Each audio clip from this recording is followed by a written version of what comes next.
자, 오늘은 일과 에너지에 대해서 복습을 한번 해보도록 합시다. 자, 일과 에너지 부분에서 우리가 제일 먼저 나오는 말은 이거죠. 과학에서의 일이 있다. 그러니까 우리 일상생활에서 말하는 일이라는 개념과 과학에서 말하는 일이라는 개념이 조금은 다르다라는 부분을 이야기해요. 과학에서는 정의한 대로 일을 규정하는 거죠. 그러니까 과학에서 말하는 일은 이런 거예요. 물체에 어떤 힘이 작용해요. 힘이 작용할 때 이 물체가 이동하죠. 그래서 이 이동한 방향과 준 힘의 방향이 같은 방향 나타내거나 할 때 그때 일을 했다라고 얘기해요. 특히나 어때요? 힘의 방향과 일의 방향이 수직한 경우에는 전혀 일을 하지 않았다라고 이야기를 하죠. 자, 이러한 내용들에 대한 걸 우리가 배웠었어요. 좀 더 자세한 것들은 이제 문제를 보면서 이제 보도록 하면 될 것 같고, 자, 일의 양은 우리가 어떻게 얘기해요? 그래서 일이라 함은 어때요? 힘과 거리의 곱이다, 이동 거리의 곱이다. 자, 우리가 이렇게 이야기할 수 있었어요. 자, 일의 단위를 보면요. 보통은 이거를 이렇게 표시하죠. 네, 곱하기를 표시하지 않고. 자, 일의 단위를 보면 주울이라고 사용한다고 해요. 자, 주울은 다른 얘기가 아니라 1뉴턴의 힘으로 1m 이동했을 때 그게 1뉴턴 곱하기 미터 이렇게 단위가 되어지고 이 뉴턴 곱하기 미터를 주울이라고 한다는 거죠. 그래서 1주울은 물체 1뉴턴의 힘을 주어 물체에 1m만큼 이동한 경우를 이야기한다라고 써져 있네요. 자, 이제 우리가 일에 대한 걸 정의했죠. 그리고 단위도 배웠죠. 자, 그래서 우리가 이걸 가지고 이제 에너지에 대해서 이제 얘기를 할 거예요. 에너지. 자, 에너지를 먼저 정의하면 에너지는 일을 할 수 있는 능력이 된다. 그래서 에너지의 단위는 일과 같은 단위를 쓰고 주를 쓴다. 자, 일과 에너지의 관계에서는 자, 이 부분을 잘 봅시다. 물체가 있어요. 이 물체에 어떤 일을 해줘요. 그럼 이 물체는 어때요? 에너지가 증가하게 된다는 거죠. 그 에너지를 가진 물체가 어떤 일을 해요. 그럼 물체의 에너지는 감소한다는 거죠. 자, 이거를 우리가 다음에 나오는 위치 에너지와 운동 에너지에서 본다면 좀 이렇게도 얘기할 수 있어요. 바닥에 있는 물체를 내가 들어서 위로 올렸어요. 그러면 어때요? 물체에게 내가 일을 해줬어요. 그러니까 물체의 위치 에너지가 증가하겠죠. 예, 여기 올려져 있던 물체가 이제 어때요? 밑으로 자유낙하하면서 떨어져요. 그래서 한 중간쯤까지 떨어졌다고 쳐봅시다. 그럼 어때요? 여기서 이마만큼 낙하했죠? 낙하하면서 어때요? 이 물체가 가지고 있었던 에너지를 사용하면서 일을 한 거죠. 일을 한 것을 어때요? 이 물체가 왜 일을 했다라고 그러고 이 위치 에너지는 이제 감소하게 되죠. 그 감소한 에너지가 이제 우리 배웠지만 어때요? 운동 에너지로 전부 전환이 되어지죠. 그러니까 운동 에너지 입장으로 본다면 뭐라고 얘기해요? 아, 이만큼 떨어져서 일을 한 그 일이 운동 에너지가 되어졌다라고 얘기를 한다는 거죠. 자, 우리가 그런 부분들을 배웠었어요. 자, 위치 에너지, 운동 에너지 다시 한번 봅시다. 위치 에너지는 중력에 의한 위치 에너지입니다. 자, 높은 곳에 있는 물체가 가지는 에너지이고요. 위치 에너지의 크기는 자, 물체의 질량이 일정하다면 높이에 비례하더라 위치 에너지는. 즉, 위치 에너지 위에는 누구? 높이에 비례하더라. 또 하나, 이번에는 뭐예요? 높이를 일정하게 할 때 위치 에너지는 누구? 질량에 비례하더라. 즉, 위치 에너지는 어때요? 예, 위치 에너지는 높이 곱하기 질량 이런 식으로 나타날 수 있겠다라는 거예요. 그래서 찾아보니까 어때요? 위치 에너지 이제 뭐라고 쓰는 거 아니? EP라고 써요. 예, 포지션이겠죠? EP라고 쓰고 이거를 위치 에너지라고 그러고 9.8 곱하기 자 질량 곱하기 높이 이렇게 쓴다는 거죠. 자 이게 뭐 우리가 많이 쓰는 말로는 이렇게 쓰죠. MGH 이게 질량, 이게 높이, 이게 중력과 속도. 그래서 MGH 위치 에너지는 MGH다. 그리고 지구에서는 특별하게 G가 9.8m/s 제곱이다. 자, 여기까지 알아두면 될 것 같습니다. 자, 여기까지 알아보면 되고요. 자, 다음으로 가봅시다.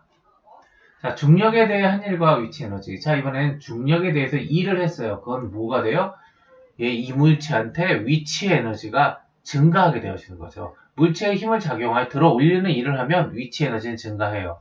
그래서 중력에 대해서 어떻게 일을 했어요? 무게가 있는데, 중력에 대해서 이 무게가 있는데, 그걸 높이만큼 일을 한 거예요. 그러니까 무게 곱하기 높이가 되고, 무게가 9.8 곱하기 질량이더라. 자, 이런 내용이에요. 그래서 중력에 의한 위치 에너지가 된다. 그런 내용이 써져 있고요. 자, 운동 에너지는 운동하는 물체는 에너지를 갖는다라는 거예요. 운동하는 물체가 가지는 에너지가 운동 에너지다. 자, 운동 에너지 크기는 어때요? 속력이 일정할 때 질량에 비례해요. 그죠? 자, 운동 에너지는 어때요? 속력이 일정할 때 질량에 비례하고요. 운동 에너지는 이번에는 질량이 일정할 때 속력의 제곱에 비례하더라고요. 그래서 운동 에너지를 찾아보니까 어떻게 써요? 예, EK라고 쓰고 얘는 2분의 1 MV의 제곱 이렇게 해서 쓸 수 있더라 라는 거의 내용이에요. 자, 운동 에너지와 일의 관계. 자, 보면 물체의 일을 해준 만큼 물체의 운동 에너지는 증가하고, 자, 봅시다. 물체에 어떤 일을 해줘요. 일을 해주면 그 물체는 또 역시 운동 에너지가 증가하겠죠. 그죠? 떨어진 물체의 관점에서 본다면, 운동 에너지 관점에서 본다면 그 일이 이 물체한테 운동 에너지가 증가되는 방향으로 일을 해준 거죠. 자, 운동 에너지가 가진 물체가 일을 하면 물체의 운동 에너지는 감소한다. 자, 운동 에너지가 가진 수레가 물체를 미는 일을 하면 수레의 운동 에너지가 감소하고, 예, 그 물체는 밀리겠죠. 자, 중력이 한 일과 운동 에너지, 중력에 의해 물체가 낙하하면 중력이 한 일만큼 운동 에너지가 증가하더라 라는 얘기. 자, 이런 내용들을 배웠었습니다. 그래서 또 하나 간단하게 얘기하면 높이에 따라서 여기가 지면이고요. 높이 h고요. 여기 있던 물체가 처음 상태는 어떻죠? 예, 위치의 에너지가 mgh를 갖고 있고요. 운동 에너지는 어때요? 제로인 상태죠. 그리고 얘가 맨 밑에 내려오면 어떻게 돼요? 위치 에너지가 제로가 되고요. 운동 에너지가 2분의 1 mv의 제곱이 돼요. 그리고 이 중간에 어느 한 지점에서 바라본다면 그 지점에서 역시 위치 에너지가 mg, a, 여기가 뭐 예를 들어 a 정도 합시다.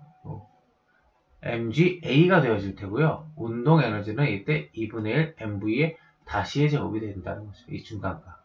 그런데 이 위치 에너지와 운동 에너지를 더한 값과 이 위치 에너지와 이 운동 에너지를 더한 값, 이 위치 에너지와 이 운동 에너지를 더한 값은 다 같더라. 그러니까 이 시스템의 바깥에서 어떤 다른 힘을 주지 않았으면, 바깥에서 간섭하지 않았으면 이 에너지는 보존된다라는 거예요.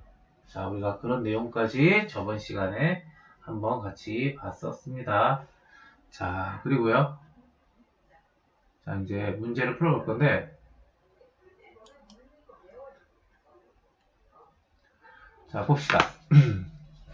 자, 일과 에너지. 다음은 철수와 영희가 나눈 대화의 내용이다. 철수, 일 다 했어? 영희, 응, 너도 다 했구나. 철수, 넌 얼마나 일을 했어? 영희, 난 상자 몇 개죠? 3개를 1층에서 3층까지 옮겼대요. 철수 힘들었겠다. 나는 상자 2개를 1층에서 4층까지 옮겼어. 라고 얘기했어요. 자, 이렇다면 철수와 영희가 옮긴 상자 1개당 무게는 동일해요. 각 층 사이 높이도 일정하고요. 철수가 한 일의 양과 영희 한 일의 양은 몇 배인가, 몇 배 차이인가 그 얘기인데요. 0위부터 한번 볼까요? 자, 0위의 입장에서 본다면 1층에서 3층까지 갔으니까 어때요? 2개의 층을 이동했죠? 2개의 층의 거리를 이동했어요. 얼마만큼요? 상자 3개를 들고요. 그러니 0위가 한 일은 어때요? 3 곱하기 2 층을 이동하고 개를 움직인 정도의 일을 한 거예요.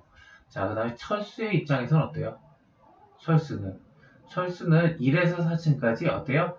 3개의 층을 이동했네요. 그리고 상자 몇 개요? 2개를 이동했어요. 그럼 얘는 어때요? 3 곱하기 2 1000개가 또 되어지겠네요. 그죠? 결국에 영희하고 철수는 어때요? 예, 일한 걸 기준으로 본다면 둘이 똑같겠네요. 6. 단위는 뭐, 지금 뭐라고 얘기할 수는 없지만, 둘이 같다. 1번의 답은 3번. 자, 2번. 1에 대한 설명으로 옳지 않은 것은 1의 단위는 뉴턴 미터 또는 주울을 사용한다. 맞죠? 힘의 크기의 힘의 방향으로 이동한 거리를 곱한 값을 한 일의 양이라고 하는 거. 예, 그거 맞죠? 이거 정의 같은 거죠. 물체의 1뉴턴의 힘을 작용하여 1cm 이동하였을 때 한 일의 양이 1주울이 아니죠. 1뉴턴의 힘을 작용하여 1m 이동하였을 때가 1주울이죠. 3번이 틀렸네요. 4번, 5번도 읽고 넘어갑시다. 힘과 이동 방향이 서로 수직일 때 한 일의 양은 제로가 맞고요. 큰 힘을 작용해도 물체가 움직이지 않으면 한 일의 양은 0이다. 큰 힘을 작용해도 물체가 움직이지 않았다면 이동 거리가 제로인 거죠. 그렇다면 이 한 일의 양은 제로가 된다는 거죠. 자, 3번. 그림은 물체에 작용한 힘과 이동 거리 사이의 관계를 나타내는 것이다. 힘과 이동거리 사이의 관계식이에요. 이때 작용한 힘과 이동거리에 의한 사각형의 넓이가 의미하는 것은 힘과 이동거리를 곱한 게 이 면적의 의미죠. 힘과 이동거리를 곱한 게 뭐예요? 1이죠. 3번의 답은 2번 1의 양이 되어지겠네요. 자, 그 다음에 4번 봅시다. 그림과 같이 영수는 BCD 3개의 벽돌 1m 높이만큼 위로 올리고, 그죠? A의 벽돌 2m만큼 수평으로 밀어줬어요. 움직였다. 벽돌 하나의 무게가 10N이래요. 그러면 1번 행위, 이렇게 들어 올리는 행위로서 1m 들어 올린 거니까, 어때요? 3개의 벽돌을 움직인 거잖아요. 1m를. 그러니까 어때요? 30N의 힘을 쓴 거네요. 1번으로는. 자, 그럴 때 또 A를 밀 때 5N의 일정한 힘을 줬대요. A는 5N의 힘을 밀어줬어요. 이 방향으로. 예. 그러니, 거기는 어때요? 5N이 2m를 이동한 거네요. 그러니까 5N 곱하기 2m. 그러니까 30N 더하기 10N의 값은 30N 곱하기 미터, 10N 곱하기 미터. 그래서 40N 곱하기. 그러면 이건 뭐예요? 40줄 이렇게 되어지겠죠? 자, 4번의 답은 4번. 자, 5번. 그림과 같이 수평면 위에 나무 토막을 놓고 용수철 저울을 이용하여 일정한 빠르기로 끌어당겼다. 용수철 저울의 눈곱이 4N을 가리키고 나무 토막이 50cm를 이동했다. 이때 한 일의 양은 어때요? 뉴턴 힘과 이동 거리를 곱해주죠. 단위는 뉴턴 미터로 해야 되니까 4 곱하기 0.5 그러니까 4, 5, 22줄 이렇게 되겠네요. 5번의 답은 1번. 6번. 과학에서의 일과 에너지에 대한 설명으로 옳은 것만을 보기 위해서 고르시오. 에너지는 일을 할 수 있는 능력이다. 예, 이거 맞죠? 맞아요. 니은 물체의 힘을 작용하여 일을 하면 한 일의 양만큼 물체의 에너지가 증가한다. 자, 물체에 힘을 작용하여 일을 하면요. 물체에 힘을 작용하여 일을 하면 한 일의 양만큼 물체의 에너지는 증가하죠. 자, 지금 물체가 일을 하면 물체의 에너지는 그만큼 감소하겠죠. 다 맞겠네요. 6번의 답은 5번. 자, 그림과 같이 지면으로부터 0.8m 높이의 질량이 500g의 책이 놓여져 있고요. 지면을 기준면으로 생각해 본다면 색상을 기준면으로 할 때와 지면을 기준면으로 할 때 다르죠? 지면으로부터 떨어진 거리만큼이니까 지면을 기준으로 하면 0.8m 떨어져 있다는 거예요. 자, 책의 위치에 에너지를 구하고 싶다. 질량은 500g. 그러니 어때요? 0.5kg 곱하기 9.8m per 세컨드 제곱 곱하기 0.8m 이렇게 곱한 값이 뭐예요? 이게 주울이 될 거예요. 자, 그럼 한번 해볼까요? 5, 8에 40. 자, 그렇게 되죠? 네.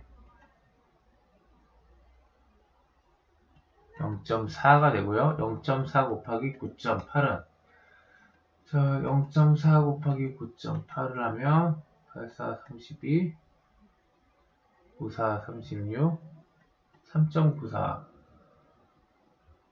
3.92 3.92 3.92는 7번에 4번 7번에 4번 이렇게 되겠네요. 자, 8번. 그림은 자유낙한 추를 나무토막과 충돌하게 한 후 나무토막이 움직이는 거리를 측정하는 실험 장치를 나타낸 것이다. 이 실험에서 추의 질량이 일정할 때 추의 높이 h와 나무토막이 이동한 거리 s의 관계를 이렇게 나타낸 것은, 자, 추를 높게 올리면 올릴수록 뭐요? 위치 에너지가 증가되어지고요. 그 증가된 위치 에너지는 나무 토막을 더 많이 두들겨서 밀어넣을 거예요. 이동시킬 거예요. 즉 에너지와 이동 거리는 어때요? 서로 비례해야겠죠. 높이가 에너지가 되고요. 그럼 8번의 답은 1번이 되어져야죠. 높이 h가 에너지와 비례하고, 그래서 그 에너지는 또 나무 토막의 이동 거리와 비례하니 높이와 나무 토막의 이동 거리가 비례하더라. 자, 이렇게 되겠죠? 자, 9번. 그림과 같이 지면으로부터 1m 높이에 있는 질량이 5kg인 물체를 3m 높이로 옮겼다. 그럼 이동 거리는 얼마예요? 2m죠. 자, 중력에 반해서 일했어요. 보면, 자, 무게는 5kg고, 그 다음에 9.8의 중력값을 곱해줘야겠네요. 중력과 속도값을 5, 2, 10, 10 곱하기 5.8은 98. 9번의 답은 2번. 자, 10번은, 자, 그림은 운동하는 수레가 책 사이에 낀 자와 충돌한 후 자의 이동 거리를 측정하는 실험 장치를 나타낸 것이고, 표는 이 실험의 결과를 나타낸 것이다. 자, 이 수레가 어떤 속력을 가지고 움직이고요. 또 질량이 바뀌어지는 실험이네요. 그래서 이 자를 부딪혀서 자가 얼마만큼 밀려 들어가는지를 측정하는 그런 실험이네요. 자, 이 자가 밀려 들어가는 게, 그러니까 이 수레가 가지고 있는 운동을 하니까 운동 에너지 때문에 이 자가 더 많이 밀려 들어가고 덜 밀어가고, 그러니까 이 운동 에너지를 뜻하고 있는 것이 이 자의 이동 거리가 되어지는 실험인 거예요. 자, 우리 봅시다. 가에 들어갈 값은 20이다. 자, A하고 B를 비교해봐요. 자, 속력은 그대로인데 질량을 2배로 늘렸죠. 자, 우리가 알고 있는 건 뭐죠? 예, 운동 에너지는 2분의 1 mv의 제곱이에요. 자, 속력은 그대로인데 질량이 2배 커졌어요. 그러면 자의 이동 거리가 운동 에너지를 이 수레가 밀어내는 그러니까 수레가 밀어내고 쓰게 되겠죠. 운동 에너지를 이 자를 밀어주면서, 그러니까 이게 운동 에너지를 측정하는 건데, 그 측정을 한 걸 보니 5였잖아요. 근데 거기서 어때요? m이 2배로 커지면 5도 2배로 커지겠죠? 그럼 가는 10이어야 돼요. 그러니까 기억에서 들어갈 값은 20이라고 그러면 얘는 틀린 거네요. 기억은 틀렸어요. 니은 수레의 속력과 운동 에너지의 사이를 관계하려면, 자, A와 C를 비교하면 된다. A와 C를 비교하는 건 어때요? 질량은 그대로고요. 속력을 2배로 키우니, 자, 자의 이동 거리가 4배가 커지더라 라는 실험을 한 거죠. 그죠? 그러니까 A와 C 실험을 하면 수레의 속력과 운동 에너지 사이의 관계를 확인할 수 있겠네요. 자, 니은은 맞죠. 자, 디귿. 수레의 질량이 3이고요. 자, 수레의 질량이 3kg예요. 그리고 수레의 속력은 1이에요. 그러면 자의 이동 거리가 15래요. 자, 이게 맞는지 보려면 또 어때요? 자, 속력이 그대로일 때 자의 질량이 3배가 커진다면 얘가 3배가 커진 거죠? 그러면 운동 에너지는 어때요? 운동 에너지도 3배가 커지겠죠. 5에서 15, 3배 커졌네요. 이것도 맞겠네요. 니은하고 디귿이 맞아요. 니은하고 디귿이 맞는 건 10번의 답 5번. 예, 10번의 답은 5번이죠. 자, 그 다음 11번. 실험 D에서 수레의 운동 에너지. 자, 수레의 운동 에너지를 실험 D에서 구하고 싶어요. 아, D는 지금 이렇게 주어져 있잖아요. 자, 우리가 자로는 40cm를 얘기했지만 정확한 운동 에너지는 아닌 거잖아요. 이거는 상대적인 값들이었어요. 자, 그러면 운동 에너지 구해봅시다. 2분의 1 mv의 제곱이죠. 자, 질량값 2를 놓고요. 네, 그 다음에 속도 2니까 2의 제곱 들어가고요. 약분할 거 약분하면 4. 아, 그러면 4주울이겠구나. 11번의 답은 4번이겠구나 라고 알 수 있죠. 계산을 해보니. 자, 12번 그림과 같이 수평면에서 2m/s의 속력으로 운동하던 질량이 500g인 수레가 정지해 있던 나무 토막을 부딪혀서 10cm 밀고 간 후에 정지했어요. 자, 수레가 나무 토막이 한 일이에요. 자, 우리가 이 문제에서 수레가 나무 토막이 무슨 일을 어떻게 했지, 이거 어떻게 계산하지? 이렇게 보면 이 문제는 풀기 어려워요. 그렇게 보는 것이 아니라 우리가 이렇게 보면 될 거예요. 수레가 움직였어요. 나무 토막은 정지해 있었고요. 그러니까 바깥에서 아직 아무런 힘이나 아무런 에너지를 주지 않는 상황에서 수레가 움직여서 얘를 부딪힌 거예요. 그러면 뭐예요? 수레가 가지고 있었던 모든 운동 에너지가 부딪힌 후 둘이 같이 운동하다가 멈춘 거예요. 그러니 결론적으로 얘기하면 수레가 나무 토막한테 한 일의 양은 수레가 가지고 있었던 운동 에너지만큼 해줬겠죠. 그러니까 운동 에너지를 구하면 된다는 얘기예요. 자, 운동 에너지 구해봅시다. 2분의 1, m 값은 0.5, 그죠? 500g이니까 곱하기 속도 2의 제곱, 그러니 4, 2, 2 곱하기 2는 1. 예, 1주울이 되겠네요. 12번의 답은 2번. 이렇게 구할 수 있고요. 자, 13번 그림은 서로 다른 두 물체 A, B의 속력에 따른 운동 에너지를 나타낸 것이다. 자, A의 질량은 B의 몇 배인가? 자, 어때요? 속력이 일정할 때요. 운동 에너지는 8과 32. 그럼 몇 배예요? 운동 에너지가 4배가 차이가 나네요. 운동 에너지가 4배가 차이가 난대요, 얘가. 그런데 속력은 같대요. 그러면 어때요? 질량이 4배가 차이가 나야겠죠? 13번의 답은 3번. 14번 그림과 같이 질량이 1kg인 공을 A점에서 잡고 있다가 가만히 놓았더니 B점을 지날 때의 운동 에너지가 19.6이 됐대요. 자, A 지점에서는 가만히 서 있었죠. 그러니까 A 지점에서는 운동 에너지는 제로였다고요. 위치 에너지만 있었다고요. 그런데 B 지점으로 가고 나니까 어때요? 위치 에너지가 얼마큼 감소했는지는 모르겠어요. 그런데 운동 에너지가 0이었다가 A에서 0이었다가 B로 오니까 운동 에너지가 19.6줄이 되었죠. 자, 그러니 어때요? A에서 B만큼 감소한 위치 에너지가 운동 에너지가 된 거잖아요. 그러니까 요 높이 차이만큼 뭐요? 운동 에너지가 19.6줄이 생긴 게 위치 에너지가 19.6줄이 감소한 것만큼 된 거죠. 그러니까 이 높이 차를 거기서 구할 수 있겠죠. 자, 어떻게 해요? mgh죠? 이게 위치 에너지예요. m 값이 얼마요? 1, 중력 가속도는 9.8, 높이는 몰라요. 그런데 위치 에너지가 얼마만큼 감소한 거예요? 19.6이요. 자, 이렇게 계산할 거예요. 양변에 9.8과 19.6 나눠주면 h는 2 이렇게 되겠네요. 즉 14번의 답은 3번 2m. 네. 자, 15번 그림과 같이 질량이 1kg인 물체를 지면에서 높이 h만큼 서서히 들어 올렸더니 위치 에너지가 19.6줄 되는 데까지 들어 올렸어요. 이때 공의 높이를 구하고 싶어요. 자, 위치 에너지가 어떻게 해요? 0에서 바뀌었는데 19.6이 됐어요. 그런데 질량은요 1이고요. 중력 가속도는 9.8이에요. 높이는 얼마만큼 들어올는지 몰라요. 구하고 싶어요. 자, 그럼 이거 어때요? 20 계산해보면 h는 2. 15번의 답도 3번 2m가 되겠네요. 자, 1번은 그림 가나는 과학적으로 한 일의 양이 0인 경우이다. 그 까닭을 갖다. 자, 가는 어떻죠? 힘은 무진장 쓰고 있는데 말이에요. 위치가 바뀌지 않아요. 운동이 바뀌니까 위치가 바뀌지 않아요. 그쵸? 그러니까 이건 가는 어때요? 예, 이동거리가 바뀌지 않았으니 가는 운동한 것이 아닌 게 되어진다. 그러니까 일을 한 것이 아닌 게 되어진다. 운동 힘은 쓰고 있지만, 그죠? F는 있지만 S가 없다. 그래서 일이 아니다. 자, 나는 어때요? 나는 지금 내가 들고 있는 방향, 중력에 대해서 위로 지금, 위로 지금 힘을 쓰고 있어요. 이게 F라고요. 근데 어때요? 이동하는 방향은 이 방향이죠. 이쪽 방향으로는, 이쪽 방향으로 지금 이동을 하고 있어요. 그래서 힘과 이동이 수직하니까 이것도 역시 일을 한 게 아닌 게 되어지죠. 그래서 가나 둘 다 일을 한 게 아닌 게 되어지겠죠. 자, 2번 그림과 같이 질량 5kg의 물체를 2m 높이만큼 들어 올렸다. 이때 한 일의 양을 구하면 어떻게 구할 수 있죠?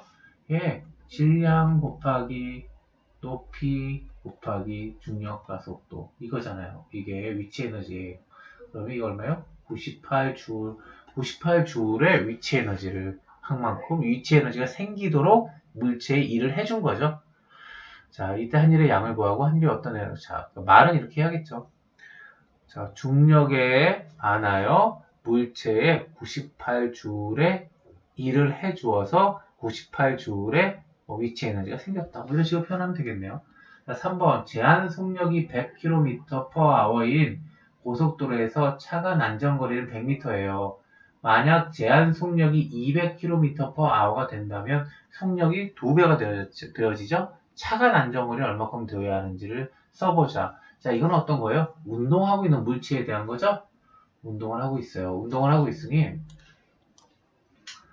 어때요? 운동 에너지 2분의 1 mv의 제곱에 의해서 이 문제가 해석이 되어질 거예요. 즉 속도가 어때요? 100이라고요. 그런데 어떻게 바뀌어요? 얘가 200으로 바뀌어요. 제한이. 이때는 차가 난전거리가 100m였으면 됐는데 이렇게 바뀌고 나니 에너지가 몇 배가 되는 거예요? 200이 들어가면 이때 거보다 이때 게 몇 배가 커져요? 4배가 커져요. 4배가. 100이 들어가면 만이 될 테고 200이 들어가면 4만이 되어지니까 4배가 커지죠. 자, 그러니 안전거리는 어때요? 운동 에너지가 4배가 커지니 안전거리도 4배가 커져져야지 조금 안전하겠다. 이렇게 이야기를 할 수 있을 것 같아요. 자, 그래서 3번까지 이렇게 풀어봤고요. 자, 오늘까지 우리가 이렇게 해가지고 우리가 실전책을 통해서도 다시 한번 이 힘과 운동 그리고 에너지 이 부분, 일과 에너지 이 부분에 대해서 다 이제 정리를 한 거예요. 저번 시간, 이번 시간에서. 자, 그러니까 우리 여기까지 수업한 거 잘 한번 복습해서 확인해서 자기 걸로 만들고 이 부분을 매듭 짓고 나갔으면 좋겠습니다. 자, 수고하셨어요.